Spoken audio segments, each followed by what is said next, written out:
Assalamualaikum warahmatullahi wabarakatuh. Hari ini kita masuk di bab sistem pencernaan manusia. Materi yang akan kita bahas adalah materi mengenai nutrisi. Disimak baik-baik ya penjelasan dari Ibu. Untuk dapat melakukan kegiatan sehari-hari seperti bekerja, belajar, maupun bermain, tubuh kita memerlukan energi yang berasal dari makanan yang kita konsumsi. Untuk itu, makanan yang kita konsumsi haruslah mengandung nutrisi yang baik untuk tubuh. Nah, sekarang apa sih nutrisi itu? Nutrisi merupakan zat yang dibutuhkan makhluk hidup untuk memberikan energi dan bahan untuk perkembangan, pertumbuhan, dan perbaikan sel tubuh. Nutrisi dibedakan menjadi beberapa jenis. Di antaranya, yang pertama ada karbohidrat. Karbohidrat merupakan zat makanan yang terdiri dari karbon, oksigen, dan hidrogen. Selanjutnya ada jenis-jenis karbohidrat. Yang pertama ada gula. Gula disebut juga sebagai karbohidrat sederhana. Gula antara lain terdapat pada buah-buahan, madu, dan juga susu. Yang kedua, ada pati. Pati merupakan karbohidrat kompleks. Contohnya terdapat dalam umbi-umbian dan biji-bijian. Dan yang ketiga, ada serat. Sama seperti pati, serat juga termasuk ke dalam karbohidrat kompleks.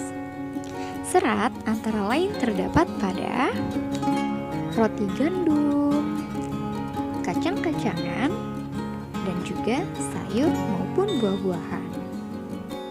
Jenis nutrisi yang kedua adalah protein. Protein merupakan zat makanan yang tersusun atas asam-asam amino, yaitu ada karbon, hidrogen, oksigen, nitrogen, dan juga belerang. Protein ini dibutuhkan oleh tubuh antara lain sebagai penghasil energi, pertumbuhan dan ganti sel-sel tubuh yang rusak, pembuatan enzim dan hormon, serta pembentuk antibodi atau sistem kekebalan tubuh. Protein dibedakan menjadi dua jenis. Yang pertama ada protein nabati dan yang kedua ada protein hewani. Yang pertama ada protein nabati. Protein nabati merupakan protein yang berasal dari tumbuh-tumbuhan. Bahan makanan yang mengandung protein nabati antara lain kacang kedelai, kacang hijau, dan kacang-kacangan lainnya. Sedangkan untuk produk olahan yang mengandung protein nabati yang sering kita jumpai antara lain tempe dan tahu. Yang kedua ada protein hewani. Protein hewani ini merupakan protein yang berasal dari hewan. Bahan makanan yang mengandung protein hewani antara lain ada ikan, telur, susu, dan bentuk olahan dari protein hewani antara lain adalah keju. Jenis nutrisi yang ketiga adalah lemak. Lemak merupakan zat makanan yang berfungsi sebagai cadangan makanan serta melarutkan vitamin A, D, E, dan K. Lemak merupakan unit penyimpanan yang baik untuk energi. Kelebihan energi dari makanan yang kamu makan akan diubah menjadi lemak dan disimpan untuk digunakan di lain waktu. Berdasarkan struktur kimianya, lemak dibedakan menjadi lemak jenuh dan lemak tak jenuh. Lemak tak jenuh biasanya ditemukan pada minyak nabati serta lemak yang ditemukan dalam biji-bijian. Di sini contohnya ada minyak dari buah zaitun, minyak dari kemiri, serta minyak dari biji bunga matahari. Untuk lemak jenuh, di sini contohnya ada daging, susu, keju, serta minyak kelapa sawit.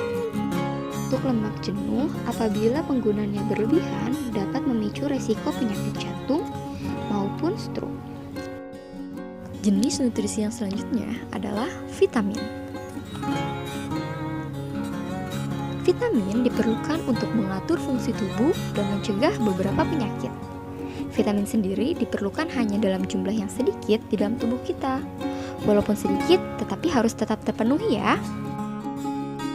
Vitamin dibedakan menjadi dua, yaitu vitamin yang larut dalam lemak dan vitamin yang larut di dalam air. Yang pertama ada vitamin yang larut dalam lemak. Untuk vitamin yang larut dalam lemak ada 4. Yang pertama ada vitamin A yang berfungsi untuk menjaga kesehatan mata. Contoh dari vitamin A antara lain terdapat pada wortel dan juga labu. Yang kedua ada vitamin D yang berfungsi untuk menguatkan tulang dan gigi. Contohnya ada pada susu dan juga kuning telur. Vitamin yang selanjutnya adalah vitamin E yang berfungsi sebagai antioksidan dan melindungi sel dari kerusakan. Contoh produk yang mengandung vitamin E antara lain ada alpukat dan juga kacang-kacangan.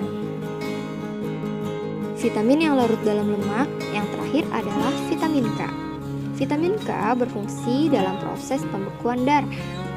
Contoh bahan makanan yang mengandung vitamin K antara lain sayuran hijau dan juga biji-bijian. Selain itu ada juga vitamin yang larut dalam air. Untuk vitamin yang larut dalam air dibedakan menjadi 2. Ada vitamin B dan juga vitamin C. Untuk vitamin B ini berfungsi untuk mengatur fungsi tubuh dan membantu untuk menghasilkan sel darah merah. Vitamin B dibedakan menjadi vitamin B1 atau tiamin, B2 atau riboflavin, B3 atau niacin, B5 atau asam patotenat, B6 atau piridoksin, dan B12 atau cyanocobalamin. Contoh makanan yang mengandung vitamin B antara lain makanan laut dan juga gandum. Lalu ada vitamin C yang berfungsi membantu menjaga kesehatan jaringan tubuh seperti gusi dan otot. Selain itu juga membantu tubuh melawan infeksi. Vitamin C terdapat pada tomat dan juga jeruk.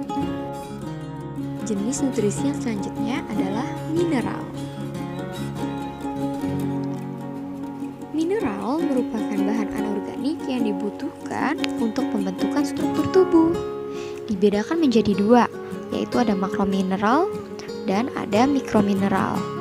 Makromineral adalah mineral yang dibutuhkan oleh tubuh dalam jumlah yang banyak. Sedangkan untuk mikromineral dibutuhkan dalam jumlah yang sedikit di dalam tubuh kita. Ini merupakan contoh dari makromineral dan mikromineral. Dan yang terakhir adalah air. Tubuh kita dapat kehilangan air ketika kita sedang bernafas, berkeringat, buang air besar maupun buang air kecil. Kehilangan air tersebut harus segera diganti dengan minum air sebanyak 2 liter atau 8 gelas sehari, atau dari makanan kita konsumsi yang banyak mengandung air. Hal itu dikarenakan air dibutuhkan oleh tubuh kita sebagai pembentuk sel dan cairan tubuh, pengatur suhu tubuh, pelarut zat gizi, membantu proses pencernaan makanan, media transportasi, dan media pengeluaran zat sisa metabolisme. Sekian materi mengenai nutrisi. Wassalamualaikum warahmatullahi wabarakatuh.